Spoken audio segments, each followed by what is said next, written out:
So here we are on a special place, Lake Oahe, and I saw the giant fish that were coming out of this place, and I talked to Cody. He said, dude, you got to come back in the fall. This is when these fish really put on the feed bag, and they're super big. We've got the ramp to ourselves, we got the lake to ourselves, there's nobody out here. I called my buddy Traver Deagle. He's one of the best sticks that I know. He says, I want in, I want part of this action. So here we are. We're gonna be casting to these fish. We're gonna be using glide baits. So it's hand-to-hand combat, and who knows, you might get a 7, 8, 9 pounder at any given cast. So it's gonna be a fun trip. We can't wait to get out there. So I want you to join us for the next bite.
Glide baits have become a staple for fall fishing in the Midwest for walleyes. They work on nearly every body of water given the right circumstances. In the fall, walleyes tend to be in deeper water, which is perfect for this heavy bait.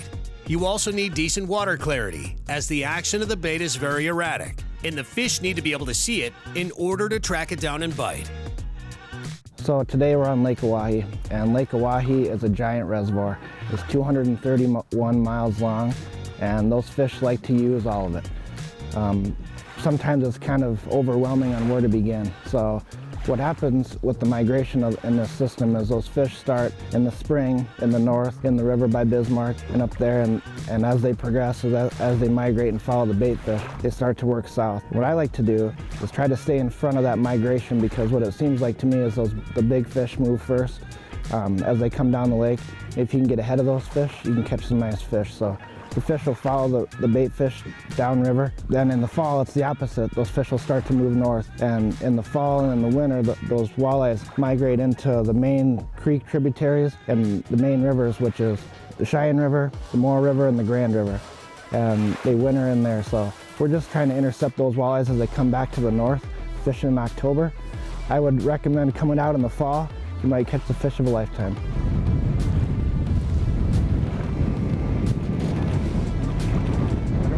Yep.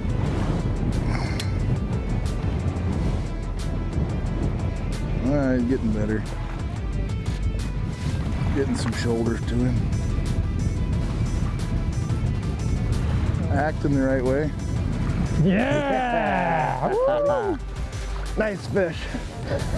That's a chunky one. Oh, that's a good one. That is a solid fish right there. Very solid. Beautiful fall Lake Oahe walleye right there. Got some nice fish keepers today, really, Yeah, under 20 inches. Some quite a beautiful few of them. fish. Just the fatness of them. They're just such girth, and if you actually look inside there, he's actually got the tail of another one sticking out of there. That's neat. He's still hungry. Beautiful. Oh yeah, he's still hungry to eat the bait. Well, let's get this one back in the water and get some more. Another good day.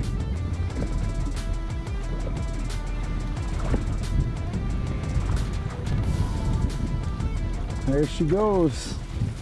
The next bite is brought to you by Mercury Marine. Go boldly. Schaefer's Specialized Lubricants. Putting equipment first. Tracker Boats. Fish the finest. Bass Pro Shops and Cabela's. Your adventure starts here. Berkeley. Catch more fish. And Power Pole Total Boat Control. Closed captioning for the next bite is provided by Precision Trolling Data, the authority for crankbait diving depth information. Breaking down a walleye bite almost always comes down to water temperature. Based on water temperature and time of year, you can predict the general areas where walleyes may be located. Once you find those general areas, you can use your electronics to narrow down into specific spot on the spot locations. So when looking at the system and trying to figure out, which points do you want to stop at, which areas are going to be better than others, two things come into play. Number one is your mapping and trying to have a good map where you can actually see what's down there. And number two is your electronics to actually see what's on the bottom. In this situation on the spot I want to fish here, what I have is the main river channel actually butts up against this shoreline. So the deepest section is right up tight to shore. That's a key thing in the fall, especially in the fall time of the year. These fish like to get on super steep breaks. I've got a good point here, and what I'm doing is I'm trying to actually find something different on that point. And in this case, on this waypoint is a little offset rock pile that's out near the river channel, and that's what we concentrate on. So what we're looking for on these points, and that something's different where a fish will actually stop and hold. We're trying to find that transition from where the steepest break hits the mud. And as we look on the side imaging here, you can see the hard bottoms on my right and soft bottoms on the left. That's actually gonna, give us that transition of where those fish like to hold. But as I cruise by this area, I can obviously see the rocks are on my right, and especially in the fall, you want to concentrate right on the outside edge of those rocks. That's where those biggest fish are gonna lay. Off the left side of my boat is the river channel out here. It's all mud, it's deep water. You'll see some fish on the graph, catch what you can and move on to the next one. So that should help you figure out what I'm looking for in the fall on the deepest transition out to the deep water. If you can find any little rock structure that sticks out there, all the better. It's getting bigger. It's growing? It's growing. I saw that one and I hit it on the way down. Oh, that's another sled. Oh, yeah! Oh my goodness! Nice. Oh my! Oh! Look at this. Look at how fat that thing is. Thing is totally fat. Oh my Lord. Off in the net. Unbelievable. Wow. Oh. Get the net out of there. Fall fishing. We have found them now, boys. We got on a little deal here where we got out of the wind and found a little pot of them. Wow. It's crazy. What an absolute giant. I mean, this thing is just heavy. Look at this. Oh, look at the girth on him. They're eating all these herring and smelt and all that good greasy food. That was the next bite. That was the next bite. Let's get her back home, huh? Get her in the water and go get another one. Nice. What a sled. Oh my God, they're so happy in this cold water.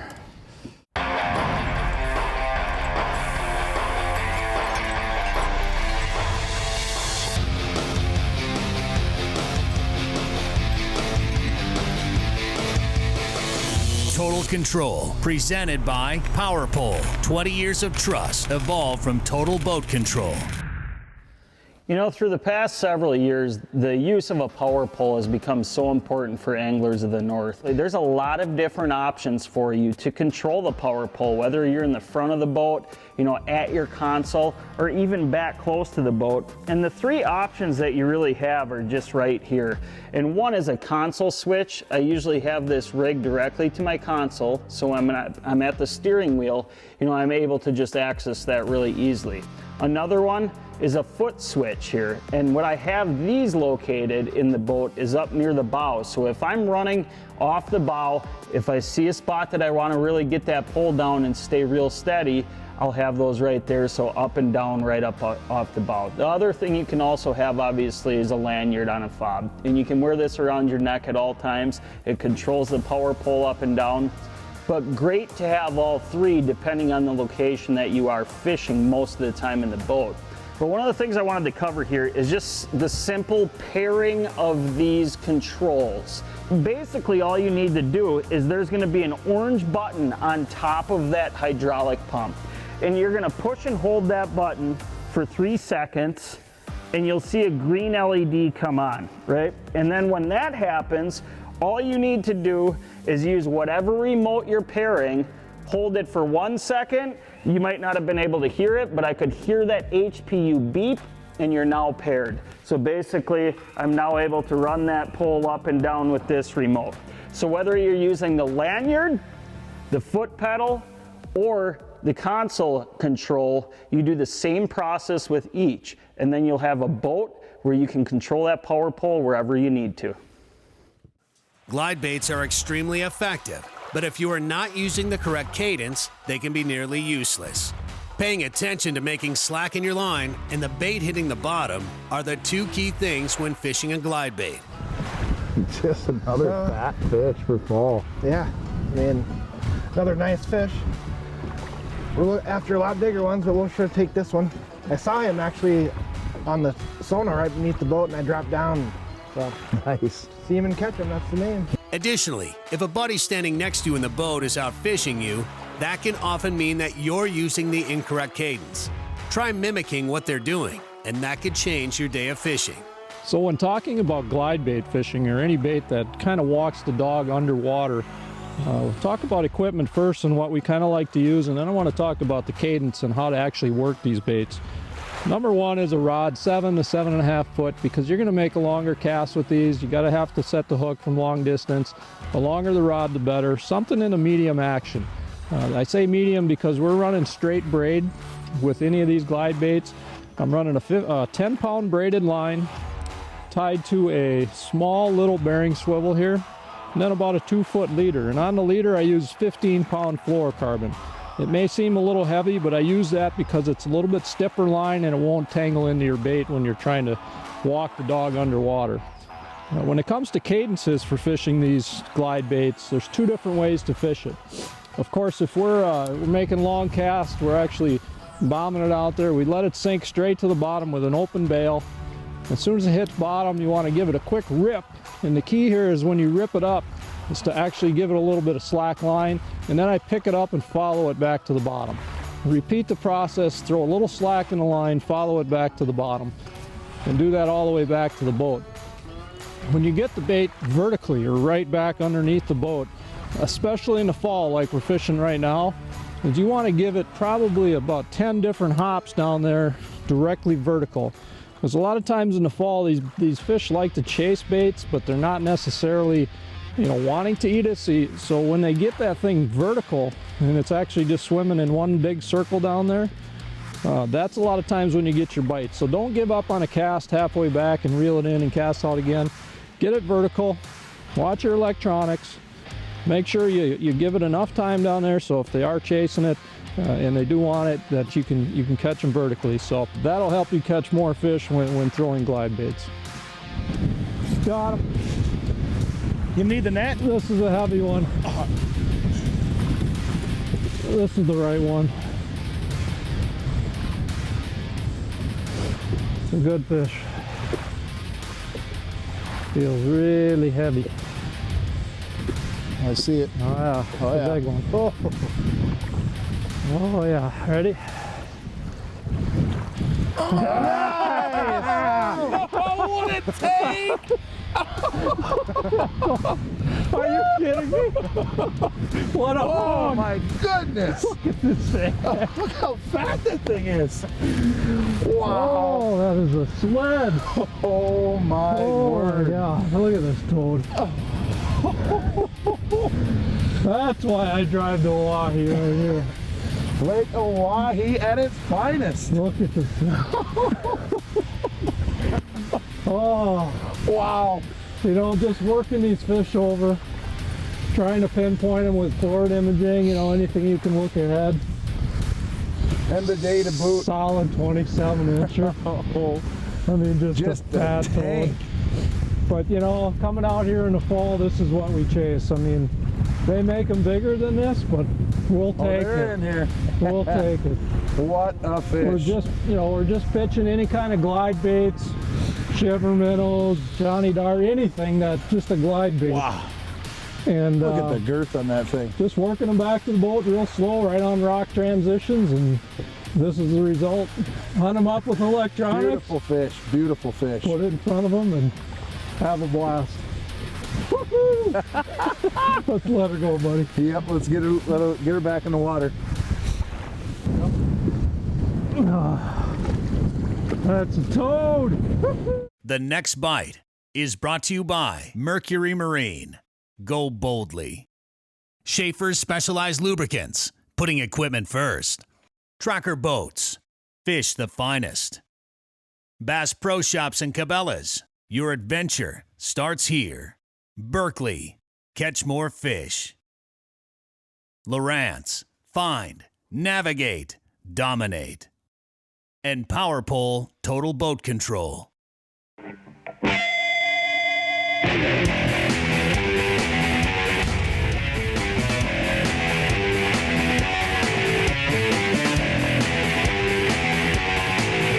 Hot topics, leading information and tackling techniques to make you a better angler. Presented by Mercury. Every once in a while, I get one of the new toys, right? Mercury put in a new digital throttle system that they're coming out with. Their DTS system, this is the panel mount. It comes in a single and a dual helm configuration also. So being the panel mount, what's new? What's the new features in this unit? Well, the first thing that you'll see and that you'll notice is that active trim is built right into the unit. I can turn active trim on. You can see the lights brighten up here. Active trim trims your boat automatically for you. It's the coolest thing ever. You'd think if you're an experienced boater, well, you don't need to do that automatically. You're good at it.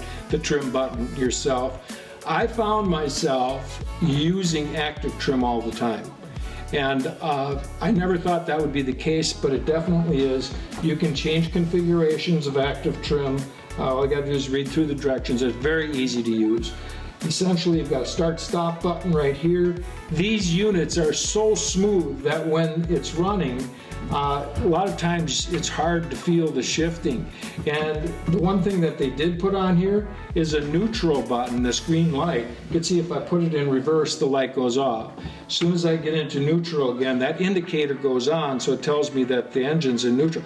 One of the coolest things that I like is that they have a brightness feature on here. And brightness, by that I mean I can actually turn down the brightness or turn up the brightness on my SmartCraft gauges that are on my dash. So that is a really cool feature. I find myself many times where I want to adjust that brightness, and instead of going through the menus, you can do it right here on the throttle. So it's a cool deal. Ergonomics of this is incredible. They spent a lot of time making these DTS systems comfortable in your hand. I know from running this fall where I'd run sometimes an hour at a time, I wouldn't get any hand fatigue or anything like that like I did on some of the other throttles. So brand new toy for Mercury Marine. It's made for making your life a little bit easier, and believe me, this one definitely did that. One last piece of information that's very important while fishing glide baits is you will very rarely feel a fish bite. Many times the fish will pin that bait to the bottom, so you need to be ready to set the hook on your next sweep of the rod. Giant. Oh my. Oh, you didn't need the net? The net. This is a giant. Is it a big one? This is a big one. This is heavy. Oh, Looks yeah. like a huge one. Oh, it is. There he is. Ready? Yep. Nice! That thing is huge! Wow! Oh man! Oh God, Trevor. Look at that! Just inhaled that. Come here, look at this thing. Oh my God. That's exactly what we talked about for Lake Oahe. I mean, Giant. That's a big fish. just fat, choked. Wow. Oh yeah. We got one treble hook in there. Out. Oh my Lord. Unbelievable. Blue and silver's been pretty good, boys. Yeah, that's a big fish. Note to self. Oh my God, you guys, look at this fish. Wow, that is a big one. That is a big one. Are you kidding me? Are you kidding That is me? awesome. Dude, that is why I drove 10.5 hours right there. This fish is so heavy. Just believable. Holy cow. Unbelievable how big they get. That's what we talked about. You come out here in the fall just to catch a giant fish like this. Oh, wow. It's a fish of a lifetime for most guys. It And do is. it- It's and to pushing do it 30 with inches. yes, with a spinning rod. When he cracked it and I set the hook, I said, this is the one. There you go, boys. There's your next bite. Nice work, buddy. That was Nice great. job, man. Let's get her back. Sweet. All right. Oh my Lord. Oh, Sweetheart. what an end. Wow. Do a jig and wrap versus fish that I just caught. Size Size comparison. They're aggressive. Yeah, nothing wrong with that. We're giant. Can you explain this for a second? Small.